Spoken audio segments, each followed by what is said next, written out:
Hi, Abraham. I have a beautiful 14-year-old, and she has a beautiful sense of herself. Do you get the sense that this is not the dominant vibration? I'm a little nervous, but she has always been encouraged to follow her intuition, and she does that really well. And through the last few years, I've learned how to go with the flow a whole lot more than I used to. What flow are you going with? Well, what feels good, I'm learning how to decipher that and go and create. So you're able to maintain your sense of well-being and let her make her own choices, and her choices don't upset your sense of well-being. Well, what I feel from myself Not with exactly. her a lot, is the place of guidance and the place of control. And I feel like I am too controlling with her, and I've gotten definitely better with that. Well, if you guide through anything other than your own example, it crosses over into the category of control. It does. In other words, if you say, this is what I found that works for me, try it if you like, that's guidance. If you say, this is what I found works for me, and if you don't follow it, you're grounded, that's control. And yeah, exactly.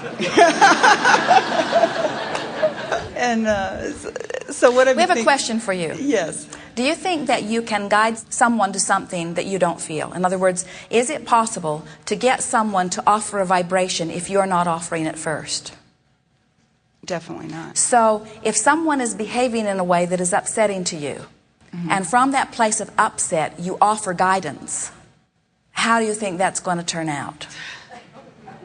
So that's why we said, are you able to maintain your connection regardless of what is happening? Because if you are, then you can offer consistent guidance. But if the other is offering a vibration and you're upset, that means you've joined that vibration, and now the other is guiding. So sometimes children guide their parents from a place of connection. And sometimes parents guide their children from a place of connection. And sometimes children activate discomfort. And sometimes parents activate discomfort. But all of you have choices. But it's not your job to figure out what your daughter is doing. It's only your job to figure out what you're doing. From where you stand, do we need to retrace our steps through what has been in order to get back to the place that we want to be? Or can we just start right where we are and start heading immediately to where we want to be? So where do we want to be relative to your relationship with your daughter?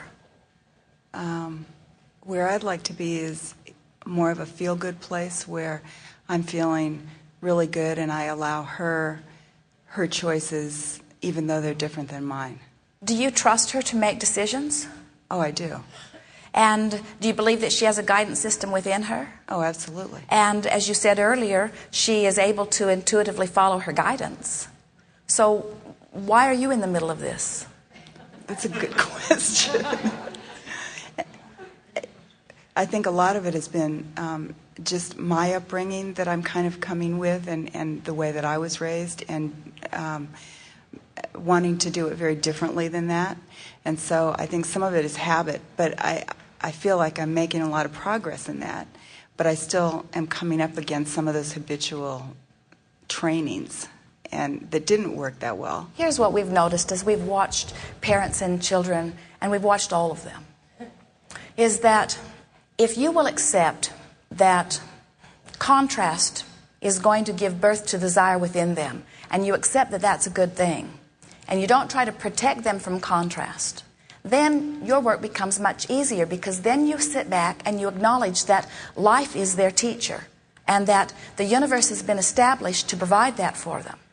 And then you enhance that good feeling by reminding yourself, as you began with us here today, that she has a really well-developed guidance system, and that when she allows herself to follow up, that she ends up in a very good place.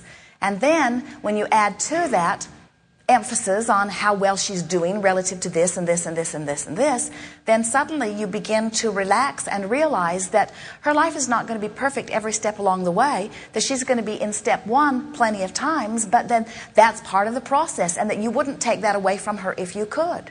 This is the thing that goes wrong with so many parents. They've been in step one, And they've figured out now how to get in step 3. And now they want all their kids to skip step 1 and go directly to step 3. And we say, how dare you try to deprive them of the pointed contrast that is going to give birth to their desires. In other words, you just can't take step 1 away from your children and expect them to ever enjoy step 3. A lot try.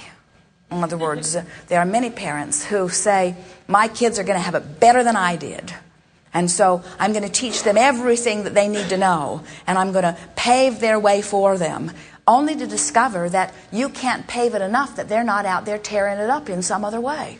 Because they weren't born to want a paved road. If they'd wanted the road to be paved, they wouldn't have come forth. They want to make their own trouble so that they can fix it. They want to ask their own questions so that they can attract answers. They want to have their own hands in the clay. That's like this budding artist saying, oh, I just cannot wait to get into art school. I just cannot wait to get there. Oh, I have so much creativity within me. I want to paint and I want to sculpt and I want to do all of these things. And this powerful creator gets to the art class and the teacher says, for the next 5 years, you will touch no clay and you will use no paint. You will just sit in your chairs and watch me. And they say, not for very long. I'm out of here. I'll paint on the walls under the freeway before I'll sit here and watch you paint. Yes.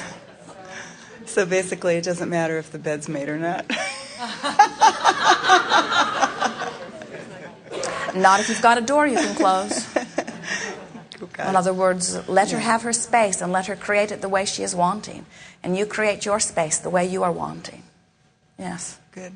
Thank you. We have enjoyed this interaction immensely. It is lovely to come together with those like you, who are coming more clearly in every day to understand who you are. Life is supposed to be fun, you know. Be easy about it. Mine your powerful now for good feelings. Let your talk of the future be because it feels good now. Let your talk of the past be because it feels good now. Look for thoughts that feel good and practice it in your virtual reality until feeling good is the most natural, next logical step for you. And then watch how much allowing of all that you've been asking for happens quickly. Don't worry. The universe will keep giving you more opportunities to choose new things because you never get it done. There is great love here for you. We are complete.